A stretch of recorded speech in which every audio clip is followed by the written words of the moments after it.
반갑습니다. 저는 제이탑학원 원장이고요. 김성진이라고 합니다. 반갑습니다. 여기 있는 멤버, 원래 제이탑학원은 있었는데, 제가 작년 하반기에 수학의 아침이라는 수지 있는 학원 원장을 퇴사하고, 여기를 하반기에 인수하면서 들어왔습니다. 왔는데, 시스템이 제가 하던 거랑 너무 달라서, 저희한테 맞춰서 했고, 그 과정 속에서 원래 여기는 학원생이 한 7, 80명 정도 있는 걸 제가 인수했어요. 근데 제가 이제 뭘 하냐면 이렇게 자습실을 만듭니다. 그리고 여기 오면 핸드폰을 걷어요. 그리고 숙제 같은 거 하게 시키고 오답 이런 걸 시켜요. 그리고 선생님들은 매일매일 시험을 봐요. 그 과정에서 애들이 많이 나가더라고요. 힘드니까. 그래서 60명, 뭐 7, 80명 있는 인원이 10명대까지 떨어졌어요. 11월 말까지. 12월에 수학의 아침에 있는 강사진들이 와요, 저한테. 왜냐면 저는 여기 선생님들이 원래 6명 있었는데 그 중에 4명 이렇게 했습니다. 물론 저는 수학의 아침에 있을 때도 강사 20명 중에 16명 잘랐던 사람이에요. 그런 원장이에요, 저는. 강사가 되게 중요하기 때문에 그렇게 하고 공부를 하려면 제대로 해야 된다, 이런 생각을 하고 있기 때문에 아이들이 퇴원생이 좀 많이 발생했고, 그 다음에는 이제 제대로 분위기가 물갈이가 싹 되니까 애들 많이 들어오고, 실제로 성적이 70점도 오른 애가 있어요. 그런 일도 있습니다. 그런 게 있고, 학원 프로그램 어떤 건지 일단 다 설명해 드릴게요. 자료집은 크게 보실 필요는 없고요. 이 가이드북에 있는 건 제가 다 설명해 드리고 시간표는 그냥 보시면 됩니다. 그리고 2025년 특목고 자사, 그러니까 올해 고등학교 특목고 자사고 과학고 영재학교 간 애들이 읽었던 추천 도서 목록을 따로 했어요. 왜 그러냐면 애들이 학기 중에는 이제 바빠가지고 책 읽을 시간 없지만 방학 때는 읽어야 돼요. 방학 때. 그래서 이 중에 하나 뽑아서 읽으시라고 이거 마련해놨습니다. 저희 입시 컨설턴트 일주일에 한 번씩 와요. 그래서 나중에 이제 자사고나 이런 거, 특목고나 이런 거 입시 준비하실 생각이 있다면 말 그대로 그냥 일반고를 가더라도 어떻게 준비해야 되는지 궁금하시다면 학원 다니게 되면 컨설팅 무료로 해드립니다. 볼게요. 요거 먼저 이런 기사 보셨나요? N수생이 16만 명으로 역대 최대다, 이런 얘기 있었어요. 왜 그렇게 했어요, 이거? 의대 가고 싶어서 그런 거겠죠? 네. 그리고 이거는 서울 상위 12개 대학 보면 실제로 재수생의 합격비율이 훨씬 더 높습니다. 고3 애들보다. 이게 정식, 즉 수능으로 합격한 애들 비교인데 거의 2배 정도 되죠. 왜 그러냐면 중학교 때도 바쁘겠지만 고등학교 가면 동아리 활동해야 됩니다. 봉사활동 해야 되고요. 무슨 장 이런 것도 한번 해야 돼요. 근데 재수생들은 뭐 하나요? 아침부터 밤까지 수능 준비만 하죠. 게임이 안 됩니다. 그래서 실제로 우리가 얘기하는 스카이 정시 합격자 보면 고등학생이 간 경우는 36%밖에 안 되고요. 재수생 이상, N수생, 재수, 삼수 이런 애들이 60%가 실제로 넘습니다. 이게 대한민국 입시의 현실인 거죠. 예전에는 이런 얘기 했을 때요. 예전에 공부 제일 잘하면 서울대 물리학과 갔다고 합니다. 빨간색은 의대인데요. 연대의대 이렇게 밑에 있어요. 이렇게 있어요. 근데 이게 5년 단위로 입시가 변하는 거예요. 85학년도 90 이렇게 넘으면 빨간색이 자꾸 위로 올라오죠. 근래는 어떨까요? 근래 이렇습니다. 대한민국 입시의 전국 1등부터 그 다음까지는 서울대, 연대, 다 의대 가는 거예요. 근데 보시면 여기도 또 다릅니다. 서, 연, 성, 가, 고 이렇게 있죠. 서, 연, 성, 가, 고, 울 요까지. 그 다음 볼게요. 서, 연, 성, 가, 울, 고. 서, 연, 가, 이거 서울대 직균이니까 서, 연, 가, 성, 고, 울산대 밑에 있네요. 이게 일반적으로 얘기할 때 고대보다는 서, 연, 가, 울, 성 이렇게 해서 5개 메이저라고 얘기해요. 그러니까 의대는 의료재단이 커야 돼요, 학교에. 서울대는 서울대병원 재단이 워낙 크고 미금에도 있죠. 연대는 세브란스 있잖아요. 여기도 있지만 여기도 여기 죽전 여기도 있죠. 죽전이래. 저쪽에도 있잖아요. 동백 쪽에도 있고 성균관대는 삼성이 인수했죠. 성균관대를. 그 삼성의료원으로 갑니다, 애들이. 가톨릭대는 성모병원. 울산대는 현대아산병원. 그래서 여기가 메이저예요. 왜 이 말씀을 드리냐면 여기 갔다가 재수해가지고 일로 가는 애들도 있어요. 실제로. 그래서 이런 거 보여드린 거고, 이게 한국 사회가 너무 비이성적으로 의대만 치우치지 않냐라고 얘기하는데 실제로 그렇게 생각하지 않아요. 왜냐하면 이런 데이터가 있습니다. 소득 상위 1%는 의사예요, 의사. 이름 뭐지? 너 이름 뭐야? 승아야, 돈 많이 벌고 싶지? 그럼 어디가 의사야, 의사.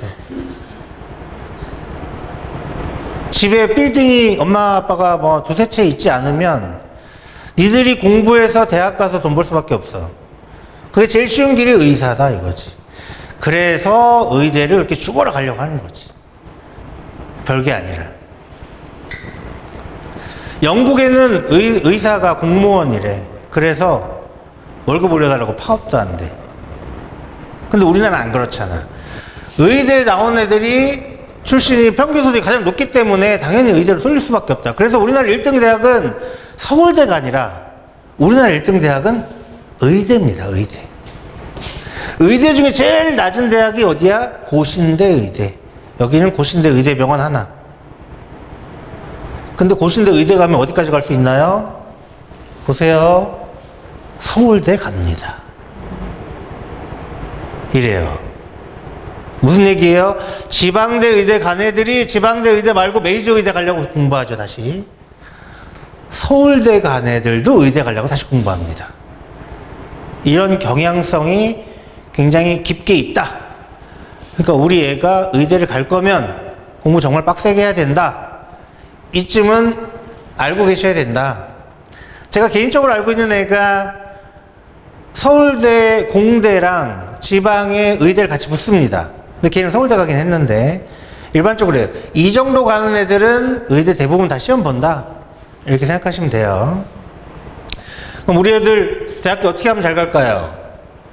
실제로 대학교는 입시는 수능으로 뽑는 애들보다는 수시 모집, 즉 고등학교 학교 성적, 학교 생활 이런 걸 보고 많이 뽑아요. 그러니까 아이들이 여기서 고등학교 가서 대학 가려면 어떻게 해야 되죠? 수시로 가야 되죠. 그러니까 학교 내신 잘 챙겨야 되는 거예요. 나는 정시 파이터다 이런 애들은 그냥 니키로 확 날려버리세요. 안 돼요. 절대로 정시 가면. 그 다음 볼까요? 학생부 교과가 수시 중에 학생부 교과, 그러니까 학교 성적만 보고 가는 애들이 제일 많아요. 학생부 종합은 학교 성적이랑 학교 생활, 봉사활동, 리더십, 동아리 활동, 상탄거 이런 거예요. 그러면 여기서 애들이 대학 가려면 어떻게 돼요? 내신을 챙겨야지 대학 가는 거죠. 그런데 실제로 이게 뭐냐면 내신을 잘 챙겨서 가는 교과는 요만큼밖에 안 뽑아요. 어디서? 서울 상위 15개 대학은. 그러니까 실제로 고등학교 내신 성적 가지고 뽑는 애들이 훨씬 많아요. 그런데 그건 지방대.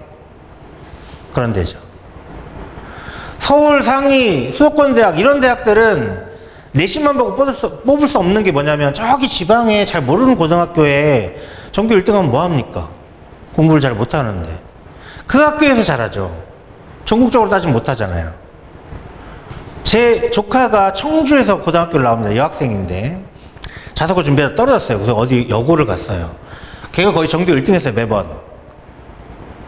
그런데 수능 영어 이런 거 수학 보면 2등급 3등급 이렇게 나옵니다. 거기서 1등급 하면 뭐합니까?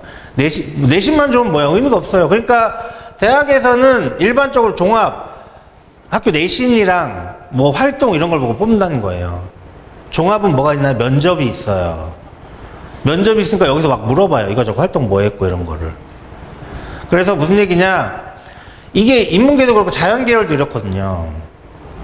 마찬가지이기 때문에 애들은 어떻게 된다? 학교에서 공부 열심히 하고 그리고 착해야죠. 그래야지 선생님들한테 잘 보입니다. 생기부 잘 쓰는 비결이 뭐냐라고 상산고등학교 간 중학생한테 물어봤어요. 생기부 잘 쓰는 비결이 뭐야? 했더니 선생님이랑 친해야 된대요. 그게 정답입니다. 선생님이랑 친해져야 생기부가 잘 나옵니다. 그래서 착하고 공부 잘해야 되는데, 이게 애들이 공부하는 게 굉장히 힘든 게 뭐냐면, 핸드폰, 유튜브, 게임, 뭐 친구들이랑 만나고 이런 거 되게 많잖아요.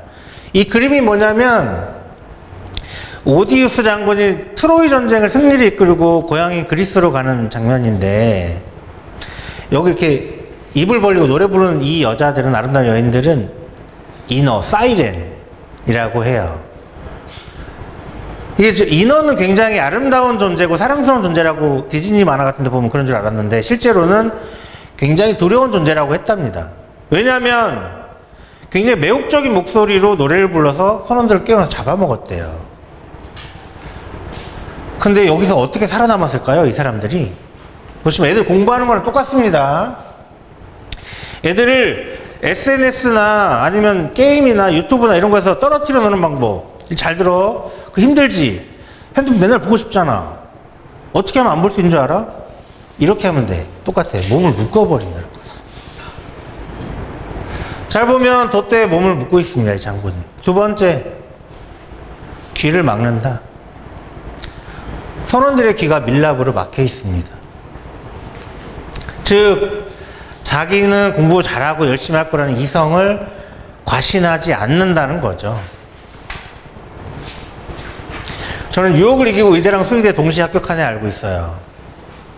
얘는 엄마가 여기서 공부를 시킵니다. 식탁에서. 문제 못 풀면 밥을 안 줬다는 얘기죠. 문제 못 풀면 밥 안 주면 아이도 공부 잘합니다. 어머님도 그렇게 하실 자신 있으세요? 근데 그 엄마는 했어요. 잠 안 재우고 밥 안 줬어요. 그래서 남학생인데 방 안에 재떨이까지 있던 애예요. 그런데 의대랑 수의대 동시에 합격했습니다. 그런데 여기 계신 부모님들은 잘 못해요. 왜냐하면 배고프고 고통스럽잖아요, 이렇게 하면. 이게 뭐냐면, 엄마들을 대체적으로 보면, 저도 제 와이프도 마찬가지지만, 본인이 배고프고 본인이 고통스러운 거 이런 건 잘 참아요. 내가 배고픈 건 참는데 애들이 배고픈 걸 잘 못 참아요. 엄마들은. 내가 아픈 건 참는데 애들이 아프면 못 참아요. 그래서 이거 부모님들이 못 한다는 얘기예요. 애들 잘 믿어주고, 아, 우리 애 잘할 거야 이렇게 믿어주고 하면 좋지만, 이게 실제로 코로나 때 계약 연기해가지고 애들 공부 얼마나 하는지 조사해봤더니 이런 데이터가 나왔어요. 코로나 때 계약 연기했더니 애들이 공부하는 양이 9시간에서 4시간 반으로 줄어듭니다. 잠을 많이 자고요. 많이 쉬어요. 애들이 학교 왔다 갔다 하는 시간도 줄이고 뭐 준비하는 시간 다 줄이면 코로나 때 공부 더 열심히 할 수도 있죠. 집에 있으니까. 근데 실제로는 공부하는 시간이 절반으로 줄고 많이 자면서 쉬어요. 공부 안 하고 자면서 놀거든요. 그래서 어떻게 되나요, 애들이? 피부가 좋아지고 건강해지죠. 그렇게 됐었죠. 다만 학습적으로는 이렇게 기초학력 미달 학생이 많이 발생했습니다. 이거 굉장히 중요하다고 봐요. 우리 아이가 고등학교 가면 열심히 하겠지. 이거는 코로나 전 데이터예요. 우리나라 고등학생이 한 일주일에 혼자 공부하는 시간, 즉 뭐 학원 가고 학교 가고 이거 말고 혼자 공부하는 시간 제일 많은 비율이 41.2%입니다. 41.2%가 일주일에 공부를 5시간 미만 합니다. 두 번째는요, 안함이에요, 안함. 애들이 솔직하게 대답한 거예요. 이 두 개 더하면요, 60%가 넘습니다. 우리나라가 학벌 위주의 사회, 대학교 못 가면 망하는 것처럼 얘기하지만 실제로 애들은 이래요. 이걸 냉정하게 받아들이셔야 됩니다. 우리 애가 중3 되면, 중2 되면, 고등학교 가면 공부 열심히 할 거라는 거 생각하시면 안 돼요. 이건 진학사에서 고등학교 3년 내내 애들 데이터를 조사한 거예요. 12만 명 넘게 조사한 데이터입니다. 고등학교 1학년 1학기 때 1등급 되면요, 고3까지 1등급 되는 애들이 78%예요. 성적이 잘 안 변합니다. 이상하죠? 2등급 맞았던 애들은 고등학교 3학년 이렇게까지 다 평균 이 정도. 거의 유지돼요, 이렇게. 보세요. 얘들도 5등급 맞던 애들 거의 5등급 됩니다. 이게 현실이라는 거죠. 성적이 잘 안 변해요. 실제야, 너희들 마음먹고 공부하면 성적 막 변할 것 같지? 잘 안 변해. 이게 현실이라는 거지.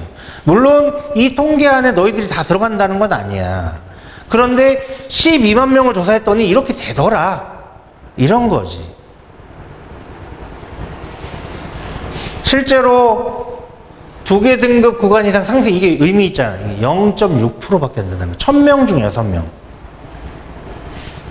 대부분은 다 동일 등급대. 1개 등급 상승한 건 이거는 알 수가 없지. 2등급 끄트머리에 걸렸다가 뭐 이렇게 어디 끄트머리에 걸렸다가 왔다 갔다 할 수 있으니까. 즉 2개 등급 정도 바뀌는 애들은 0.6%밖에 안 된다. 유의미하게. 이거를 뼛속 깊이 새겨야 된다. 이런 얘기가 있어요. 정말 웃기는 일이었다. 이게 여기 위에 걸려있는 건데 이 말이 너무 맞는 것 같더라고요. 이 수만이라는 카페에 있는 서울대 의대간 애가 써놓은 거예요. 자기가 분명히 그 독서실에서 제일 공부를 잘한다는 거예요. 자기가 봐도. 그런데 자기가 매번 제일 늦게까지 있다는 거죠. 그러니까 성적 변화가 별로 없는 거예요. 하던 애들은 계속하고 안 하던 애들은 계속 안 해요. 애들이 공부를 어떻게 조금 하고 어떻게 잘하는 방법 없을까요? 효과적인 방법 없을까요? 없습니다. 공부는 많이 해야 돼요, 그냥. 많이 해야 제일 잘한다는 거죠. 뭐 개념 위주로 잘해야 된다. 그런 얘기 해요. 누가? 전교 1등들이 얘기하죠. 전교 1등들이 개념을 잘 알아야 한다고 해요. 그 아까 서울대랑 의대 같이 가네. 서울대랑 의대 붙은 애 있잖아요. 걔가 진짜 물어봤어. 야, 너 진짜 이렇게 생각하냐? 맞대요. 개념을 잘 알아야 된대. 걔가 어느 정도 수준이냐면 전국 모의고사를 보면 99.98% 안에 드는 애예요.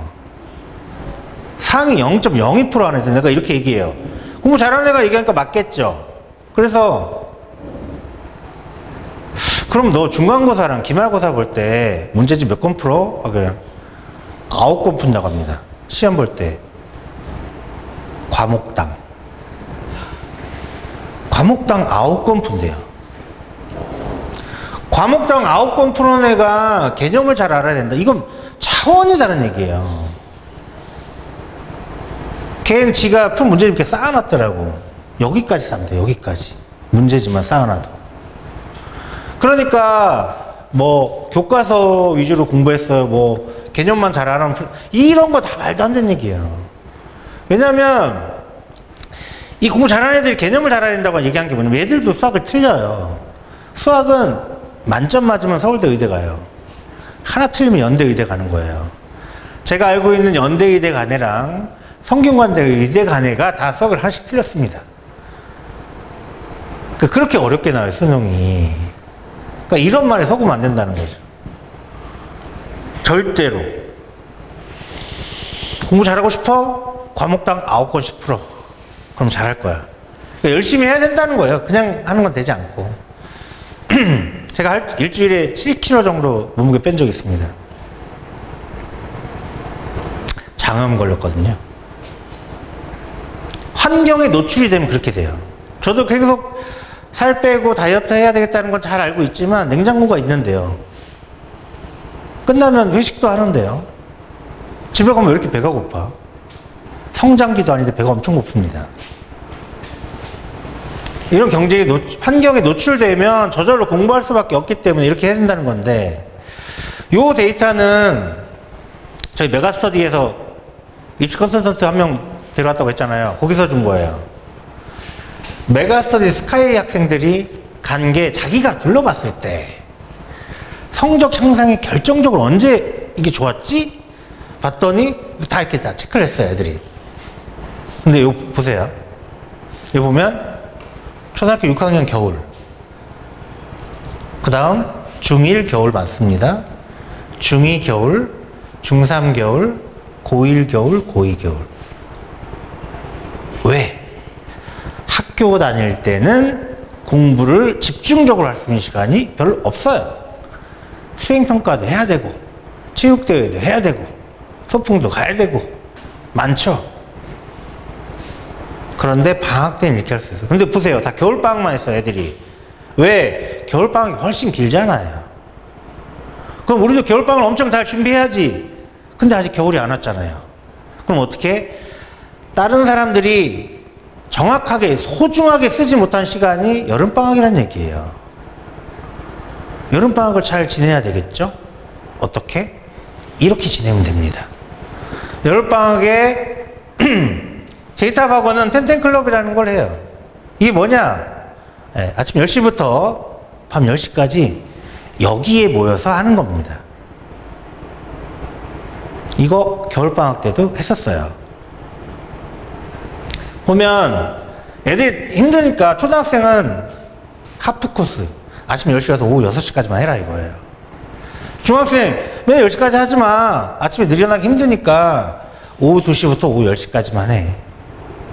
근데 고등학교 가서도 잘하고 싶어? 그러면 아침 10시부터 밤 10시까지 해야죠. 이거를 할 때 어떠냐면요. 저도 죽어납니다. 저도 아침 10시와 밤 10시까지 있거든요. 저도 엄청 힘들어요. 근데 이거 돈도 안 받아요. 왜냐면 애들이 돈 받는다고 하면 부모님들한테 효도해야 된다고 이걸 안 해요. 그래서 돈을 아예 안 받습니다. 그리고 애들한테 이렇게 누가 할 건지 막 신청을 막 받아들기도 해요. 겨울방학 때는 엄청 많지는 않았는데 이 여름방학 때는 더 많이 하려는가 봐요, 애들이. 계속 물어보더라고요. 이게 하면 아침에 이제 애들이 이렇게 와요.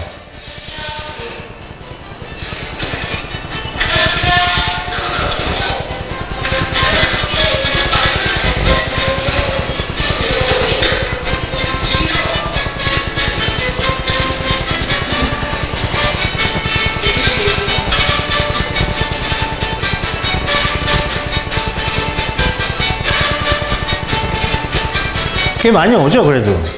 그게 많이 옵니다. 그러니까 우리가 알지 못하지만 여기 봤지만 애들이 되게 어리잖아요. 어린 애들이 해요, 그렇게. 안 할 것 같지만 초등학교 5학년, 6학년 이런 애들이 합니다, 실제로. 너 몇 학년이니? 6학년? 너는 몇 학년이야? 중2? 그럼 둘 다 해도, 중1? 그럼 둘 다 해도 되겠네. 얘도 5학년 때부터 했거든. 아니, 꼭 하라는 건 아니고 아니, 하는 애들이 있더라, 내 말은. 뭐 그런 얘기지.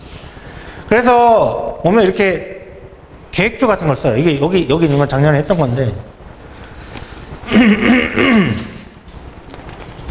뭐 제대로 하는 애들도 있고 제대로 하지 않는 애들도 있고 그래요. 이렇게 하는 거예요. 여기서 하는데 이런 거 왜 하냐. 아유, 이거 엄청 귀찮습니다, 솔직히. 애들이 공부하는 거 안 하는 거 이거 체크해주고 봐주고 하는 거 이렇게 코멘트 달아주는 거예요. 왜냐면 애들이 공부를 했는데 그거에 대한 리액션이 없으면 이게 집중력이 좀 떨어져요. 죽어라 그러면 애들마다 써줘요. 그럼 똑같은 거 쓰면 되잖아요. 근데 너 뭐라고 썼어? 이렇게 비교해, 애들이. 그래서 똑같이 못 써요. 다 따로따로 써줘야 돼요. 이 힘들어 죽겠어요. 그래서 하다가 중간에 포기했었어요, 제가. 그런데 이걸 안 했더니 마지막에 집중도가 떨어지더라고요. 그래서 이 죽자사자 이거 해야 될 것 같아요. 이거 제가 이런 거 다 처음 해보는 게 아닙니다. 원래 다 분당 수학아침 고등관에서 했었고 송파에서도 했었고 이렇게 해요. 이게 시간표도 짜줘요. 텐텐클럽 학습 스케줄. 애들이 뭘 해야 될지 모르는 거예요, 애들이. 할 게 없어 이렇게 얘기해요. 그러니까 와서 너는 10시부터 11시까지 뭐 국어 독해랑 어휘 한 다음에 한국사 한 다음에 보충학습 만든 거 마무리하는 거 하고 그 독서를 해라. 이렇게 정해주는 거예요, 계속. 국어학원 갔다가 뭐 하고 갔다 밥 먹고 갔다가 뭐 하고 이렇게.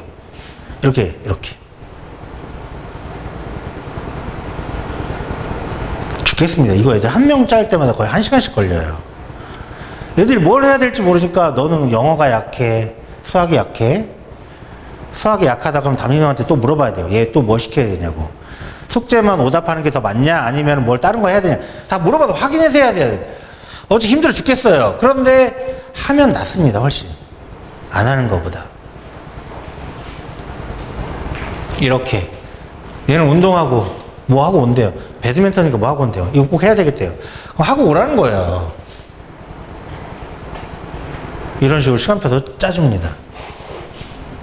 그러니까 이렇게 하니까 원장님, 땡땡이가 이런 아이가 아닌데 더 두고 봐야겠지만 놀라울 따름이다. 이렇게 되는 거죠. 놀랍죠, 솔직히. 어린애들이 아침에 일찍 와가지고 방학 때 와서 여기 공부하고 저녁 때 온다는 게 놀랍지 않으십니까? 잘 안 해요. 중학생은 잘 안 하고 고등학생은 잘 안 해요. 근데 이렇게 신청하게 되면 할 수 있다라는 거죠. 그리고 그날 공부한 거 뭐 내용 제가 코멘트 줘가지고 이렇게 사진 찍어서 보내주고. 왜냐면 엄마들이 항상 물어봐요. 너 열심히 하고 왔어? 공부 뭐 했어? 이러면 싸움 납니다. 애들은 죽자사자 공부하다 왔는데 집에 오니까 엄마가 뭐야? 너 진짜 공부했어? 이렇게 물어보면 안 되죠. 그러니까 뭘 공부했는지 이렇게 찍어서 보내드리는 거예요, 엄마들한테. 이렇게 오면 몇 시에 누가 와야 돼, 무슨 요일에 와야 되는 거예요. 얘가 왔다 안 왔다 체크하는 거예요, 이런 식으로. 이렇게 관리합니다. 안 오면 왜 안 오는지 물어보고.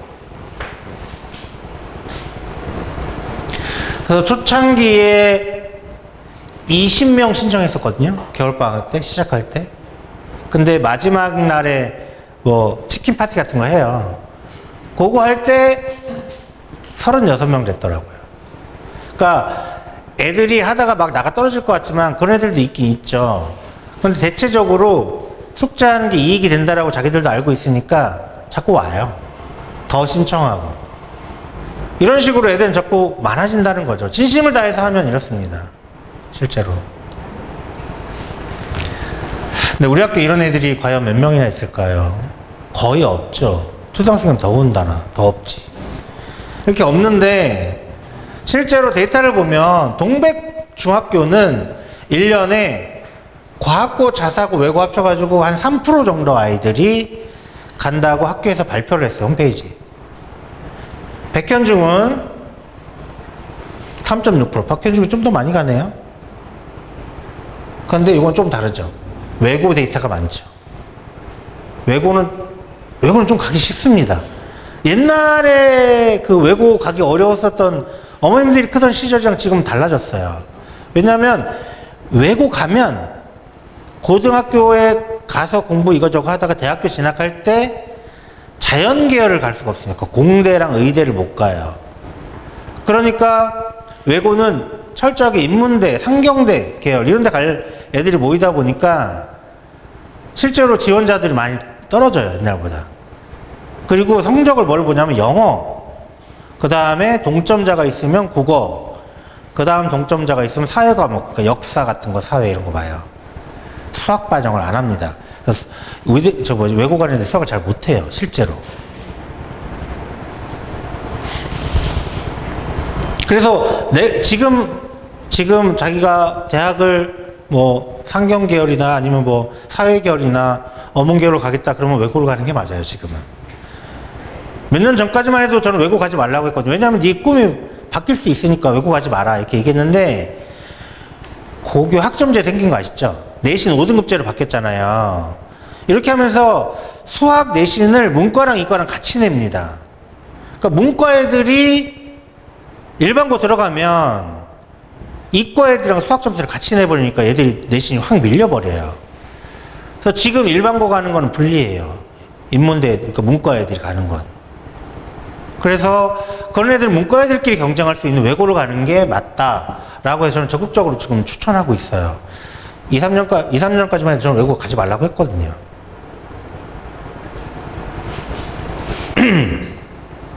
애들 열심히 하면 이 정도 될 수 있어요. 전교에서 3% 정도 가는데 전교에서 3% 정도의 아이들이 아침 10시부터 밤 10시까지 할까요? 그렇지 않다고 봅니다, 저는. 여기서 맨날 10시부터 10시까지 하면 저는 갈 수 있다고 봐요. 최소한 외고는. 우리 애들도 이렇게 할 수 있다. 이런데 제가 여기 와서 맨 처음에 좀 의아했던 게 어머님들이랑 이렇게 상담하면 초중이랑 중동이 와가지고 어머니 아이 잘해가지고 자사고 가야죠. 외고 보내야죠. 이런 얘기하면 우리 아이는 아니래요. 우리 아이는 그 정도는 아닌 것 같아요. 아니 아이가 그 정도인지 아닌지 어떻게 합니까? 아직 다 크지도 않았는데. 일본에 코이라는 잉어가 있대요. 비단잉어. 이게요 자꾸 귀엽죠. 얘가 어항에 넣고 키우면 딱 요만큼 큰답니다. 5cm에서 8cm까지. 근데 얘를요, 이렇게 수족관이나 연못에 놓고 키우면 15에서 20cm까지 큰대요. 근데 신기한 거는 얘를 강에다 놓고 키우면요 1m까지 자란답니다. 그러니까 우리 아이들을 엄마의 상상 속에서 갇혀있게 하면 안 된다는 거예요. 애들 어떻게 변할지 알 수가 없거든요. 가장 극적으로 변한 애 얘기를 들어드리면, 분당에 제가 수학아침 고등관에 있을 때 삼평고, 지금은 이제 판교고로 이름이 바뀐 학교가 있어요. 거기 고2 남학생이 있습니다. 키 크고 잘생겼어요. 담배도 많이 피고요. 술도 좋아합니다. 부모님을 위해서 알바도 하고요. 오토바이도 타요. 고2가. 이런 애가 저한테 와가지고 선생님 저 대학 가고 싶어요 이렇게 얘기하더라고요. 그래서 네가 양아친 거를 너도 알고 나도 알고 세상이 아는데 네가 무슨 대학이냐 라고 이렇게 똑같이 얘기했어요. 근데 아이들 특유의 굉장히 진지한 표정이 있거든요. 얘 진지해요 정말. 파일럿 되고 싶대요. 그래서 오케이 그러면 공부해서 항공대를 가자. 한국 항공대 가기 어렵죠. 수학이 걔가 6등급입니다 9등급 중에 수학이 6등급. 이 얘기 왜 하겠어요? 얘 갔죠.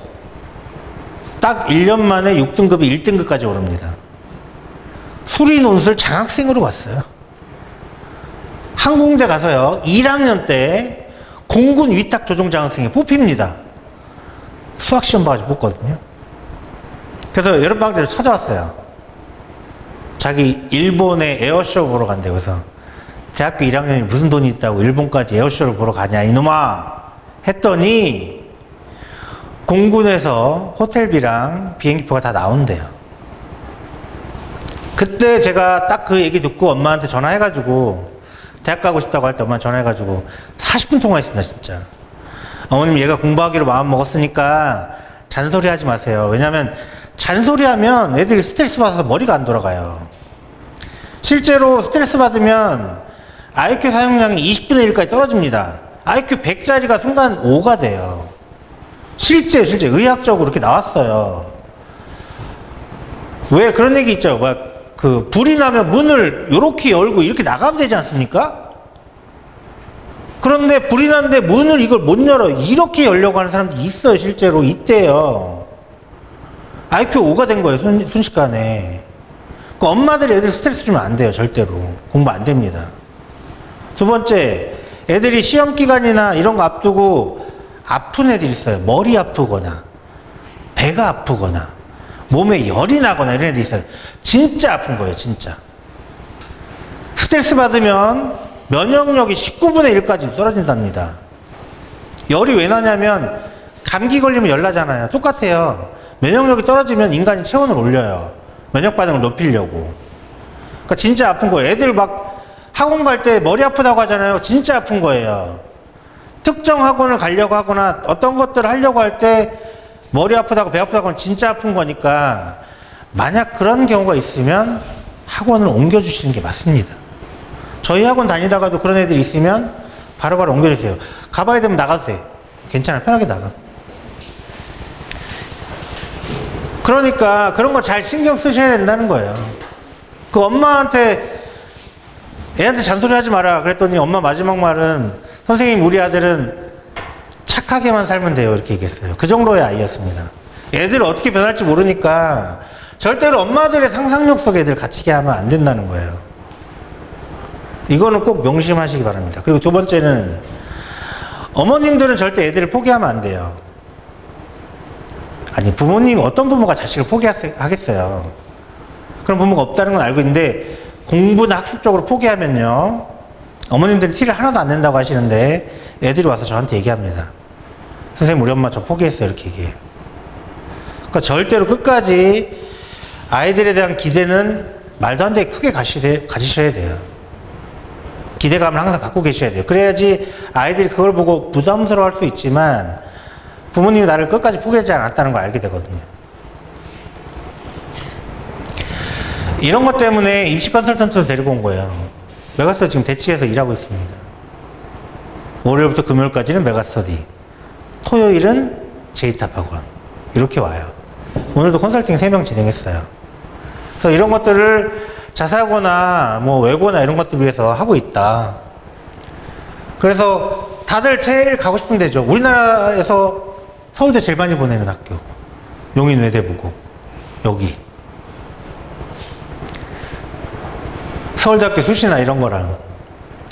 근데 여기서 저희가 자사고랑 그 외고까지는 해드릴 수 있어요. 일반고 이런 거까지는.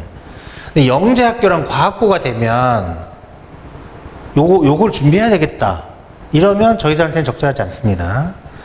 저희들도 애들 끼워 맞춰가지고 선행해주면서 할 수 있는데 초6 때 중3까지 마무리했으면은 영재학교 반 시험 보시는 게 맞아요. 수학아침이나 지트 가셔가지고 여기 근방에서 소수 정예를 해주겠다 이렇게 믿으면 안 돼요.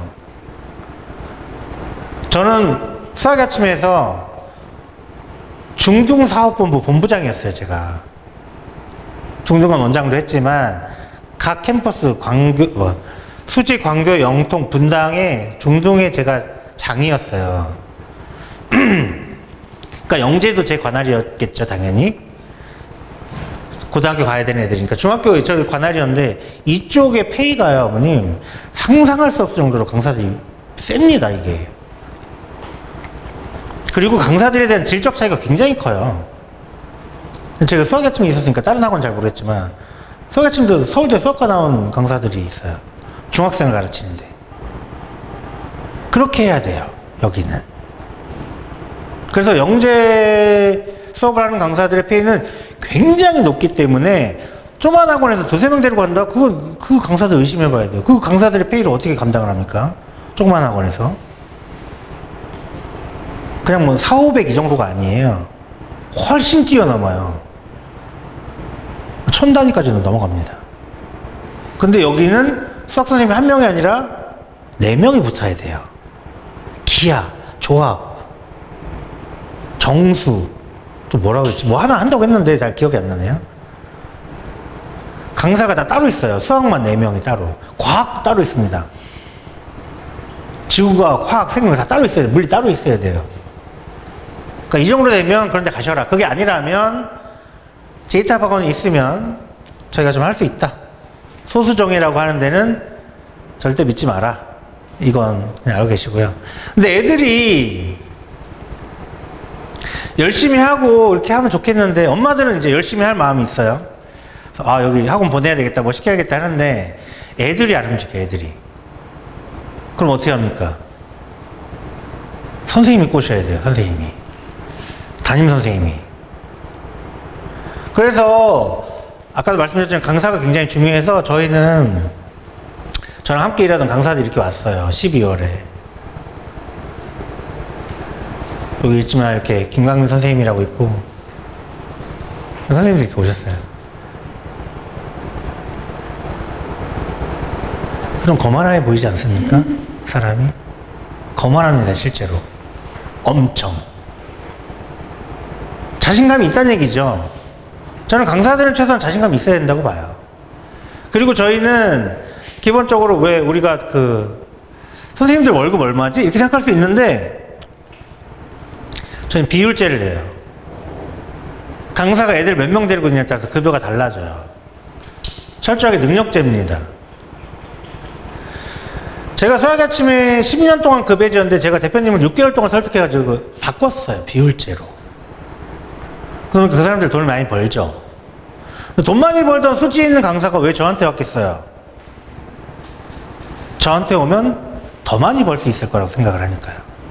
왜냐면 제가 수지에서 수학아침 맡아갔을 때가 뭐 인원이 제일 없을 때는 막 280명, 300명 이 정도 했어요. 거기 원래 인원이 많아요. 제가 그만둘 때 600명까지 넘겼습니다. 그래서 이 강사들이 오면 되게 열심히 하고 있고 집중해서 하고 있다. 그 한 반당 인원이 애들이 많습니다. 실제로. 신규 오픈하는 반은 한 명도 없지만 뭐 어떤 반은 막 20명 꽉 찬 반도 있어요. 20명까지도 받아요, 저희. 그런데 왜 몰릴까요? 그냥 애들이 좋으면 그 선생님 수업을 들으려고 해요. 그래서 레벨별 수업이 아니라 담임별 수업을 하는 거예요. 이 선생님도 왔고요.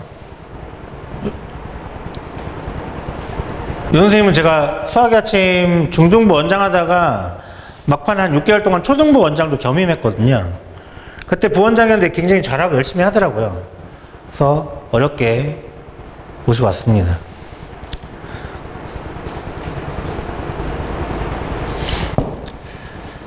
돈 내고 보내셨으면 엄마들이 많이 신경 쓰지 마시고요. 학원에 맡기는 게 맞고, 근데 어머님들 옆에서 계속 지켜보시면서 아이들이 제대로 움직이지 않거나 이러면 저희들한테 지속적으로 카톡을 보내시거나 전화를 하시면 돼요. 전 부모님들 항상 얘기해요. 학원에 보내면 진상이 되셔야 된다고. 학교는 선택할 수 없지만 학원은 선택할 수 있잖아요. 그 돈 주고 보내셨잖아요. 그럼 진상이 되셔야죠. 진상 되면 애들은 바로 찍힙니다. 이거 두려워해서 잘 말씀 안 하시는데, 애들이 찍힌다는 게 무슨 얘기예요? 담임도 얘를 주시하고 원장도 얘를 주시해요. 그러면 얘한테 잘 되게 할 방법이 뭔지 계속 고민해요. 그러다 보면 얘가 혜택을 받을 수밖에 없어요. 그래서 담임 선생님이 이렇게 하는 거지만 잘 안 되면 학원에 지속적으로 계속 요청을 하셔야 된다. 그래서 좋은 강사 섭외하려고 하는 거고, 그래서 등록 전에 샘플 수업을 꼭 들어보게 합니다. 그러니까 학원은 원래 일반적인 학원 그렇잖아요. 입학 테스트를 보고 그 레벨, 그 점수에 따라서 반배정이 이루어지거나 뭐 요일에 맞춰서 이렇게 되는 건데, 저는 샘플 수업을 수강하게 하는 거는 레벨별 수업을 해도요, 애가 내가 기본반에 들어가면 개념 위주로 하니까 좋을 것 같죠? 안 그래요. 내가 배우는 선생님이 마음에 안 들면 공부 안 합니다. 높은 반 들어가면 심화 위주로 하니까 좋을 것 같죠? 안 그래요. 내가 배우는 선생님이 싫으면 안 해요. 그렇기 때문에 선생님이랑 아이들과의 관계가 굉장히 중요하다는 거예요. 그래서 꼭 샘플 수업을 수강하게 하는 거죠. 다만 선생님들이 괜찮은 선생님을 기본적으로 밑바탕을 깔기 위해서 저는 강사들을 굉장히 많이 잘랐던 거고요, 그동안. 근데 좋은 선생님들이면 되게 오래 가고 이렇게 되니까 이런 거 수업 들어보고 하면 이렇게 뭐 샘플 수업 진행하기 전에 이렇게 또 카톡도 보냅니다. 어떤 반이고 뭐 수업이 언제고 강의실 어디고 이런 거 기본적으로 선생님들이 다 해요. 그래서 소통하기가 훨씬 더 편하시다. 수업 끝나면 이렇게 카톡도 보내요. 뭐 청강 수업만 하고 집에 갔는데 뭐라 어땠다, 숙제 내줬다, 뭐 답했다, 이런 식으로. 원래는 카톡을 하다가 이제는 전화를 해요. 웬만하면 전화해서 오늘 수업이 어땠고 아이 태도가 어땠고 이렇게 얘기해요. 샘플 수업을 들었는데 아이가 마음에 안 들면 당연히 등록을 안 하겠죠. 근데 이건 있겠는데, 우리 아이가 좀 선행을 하고 있어 들었어. 근데 선생님이 봤을 때 아닌 것 같아. 그럼 다른 반으로 내립니다. 그리고 같은 수업이 2명의 선생님이 있어요. 그럼 이 선생님도 들어보고 이 선생님도 들어본 다음에 자기가 마음에 드는 선생님 수업을 들으면 돼요. 이렇게 돼요. 근데 대체적으로 애들은 귀찮아가지고 첫 번째 들은 선생님 거 그냥 듣긴 하더라고요. 근데 2명의 선생님 수업을 들어보고 결정할 수도 있습니다. 아니 어찌됐든 근데 선생님들이 스타일이 다 다르시니까 전 들어보는 거를 가능하면 추천해요.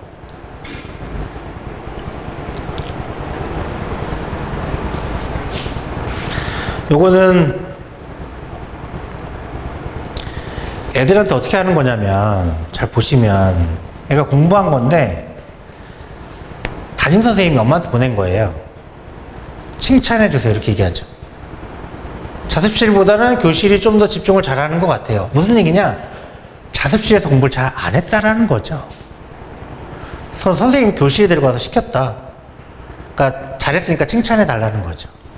애들의 문제를 해결해 나가는 방법이에요. 이 보세요. 단원평가 이렇게 본 거예요. 저희는 일일 테스트도 매일 보지만 매일 시험 보고 매일 재시험 봅니다. 단원 테스트도 봐요. 보면 여기 있어요. 토요일에 보강해서 손잡고 이야기했습니다. 나중에 꼭 100점 맞을 수 있게 해달라고. 손을 잡고 얘기했대요, 선생님이 애를. 이런 식으로 다가가는 거예요. 칭찬해주고 있습니다.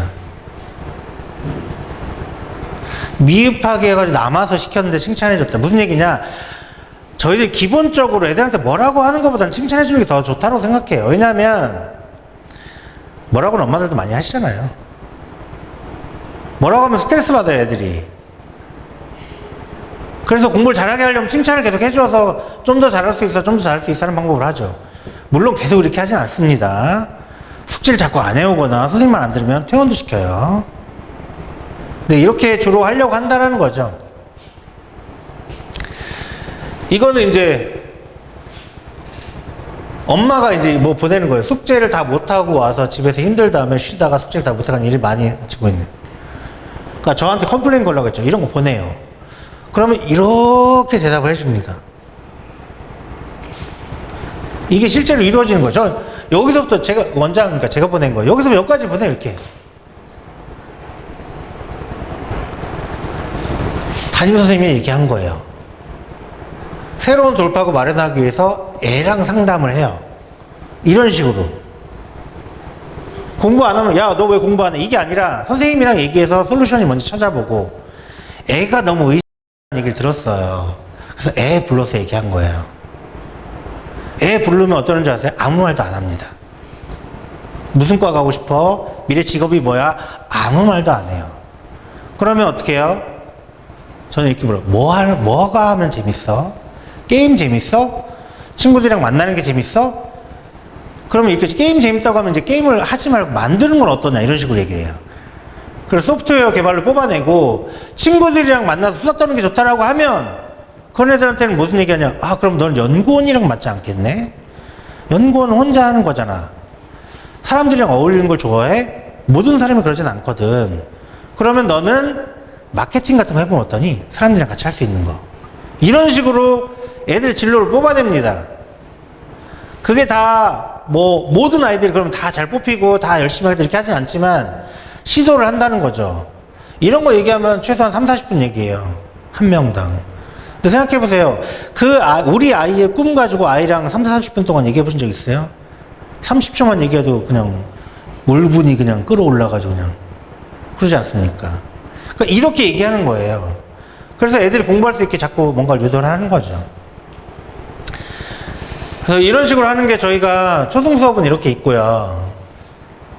중고등 수업은 있어요. 기본적으로 초등은 월수금 아니면 화목 이렇게 있습니다. 중고등부는 월수금 아니면 화목 토 이렇게 있어요. 그래서 2시간 반씩 수업을 하는데 실제로 2시간 반만 하냐? 수업은 2시간 반이죠. 그런데 2일 테스트 맨날 본다고 했잖아요. 오답이 있으면 곱하기 2배로 남아서 여기 해야 됩니다. 초등부는 아니지만 중등부 이상은 그래요. 그리고 선생님들이 7시 반 수업이면 5시에 부르는 경우도 있습니다. 5시에 불러서 교실에서 공부하게 시키는 거죠. 숙제할 거, 뭐 오답하는 거, 뭐 숙제 오답 있거나 이런 거 시키는 거죠. 이렇게 해서 원래 정해진 2시간 반보다 시간은 더 길어질 수 있다 라는 걸 염두에 두고 오셔야 돼요. 숙제는 담임선생님 채점이 원칙입니다. 애들이 자기가 채점하면 전 실제로 남을 믿지 않습니다. 애들이 다르게 채점할 수도 있고 그리고 선생님이 직접 채점해야 애가 뭐가 부족한지 보여요. 그리고 찍었는지 아니면 답지를 베껴왔는지 이거 알아내거든요. 그래서 답지 베껴온 거 알고 퇴원시킨 사람도 있어요. 선생님이. 이거 담임선생님이 채점하는 게 굉장히 중요해요.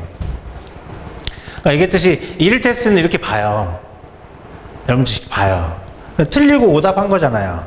오답은 수업시간 할 때도 있지만 수업시간을 못 끝내면 여기 와서 자습실에서 해요.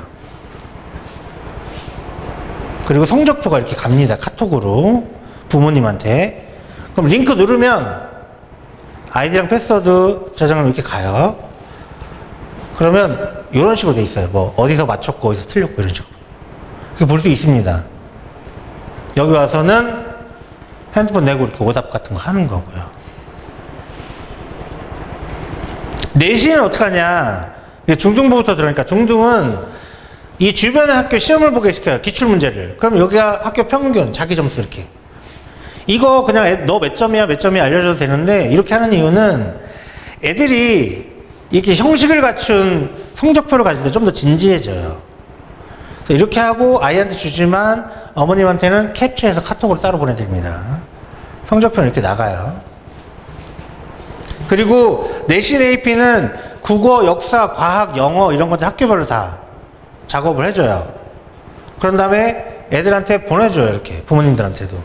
왜냐하면 지금 A등급은요 평균적으로 35% 정도 나와요 애들이. 그러니까 다른 과목도 관리하란 얘기예요.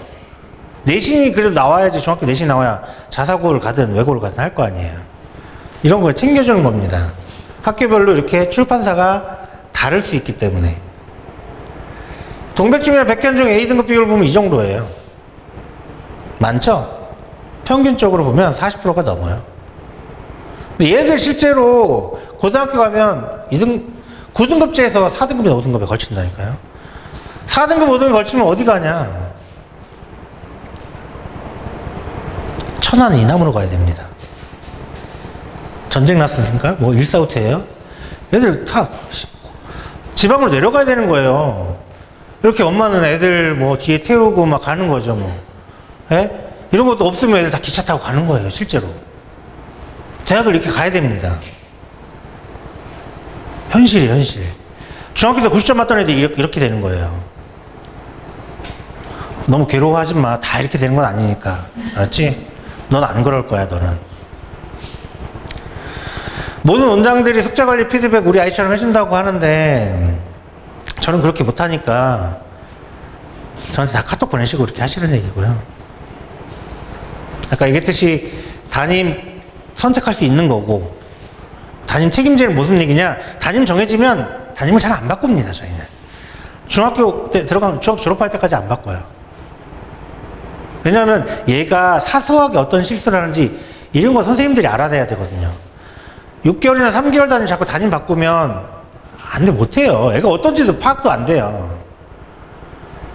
그리고 저도 대형학원에 있었지만 왜 그 3개월이나 6개월 단위를 바꾸냐? 강사들은요, 한 학원에서 1년 반 정도밖에 안 있습니다. 평균 재직 기간이. 자꾸 바뀌는 거예요. 이걸 컴플레인 없애려고 자꾸 하는 거예요. 근데 저는 왜 안 바꾸냐? 저는 같이 일하는 강사들은요, 잘 안 나가요.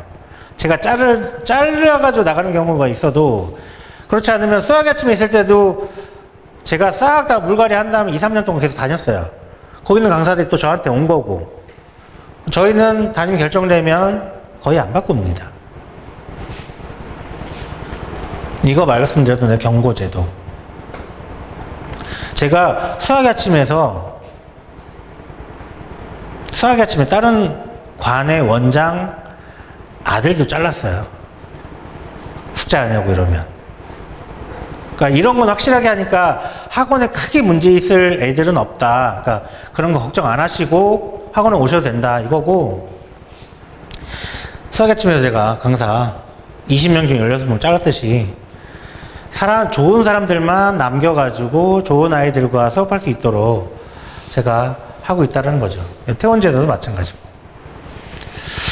제가 애들 상담하다 보면 이 자전거 타는 얘기 많이 해요. 왜냐하면 자전거 맨 처음에 탈 때는 굉장히 두렵고 넘어질까봐 무서운데 실제로 잘 타면 이게 되게 재밌거든요. 즐거움이에요, 즐거움. 어머니들 자동차 맨 처음 운전면허 딸 때 굉장히 두려웠잖아요. 그런데 운전 잘하다 보면 되게 편하잖아요. 지금 아이들 위해서 오늘 이 자리에 왔지만 해수욕장 간다고 생각해보세요. 얼마나 즐겁습니까?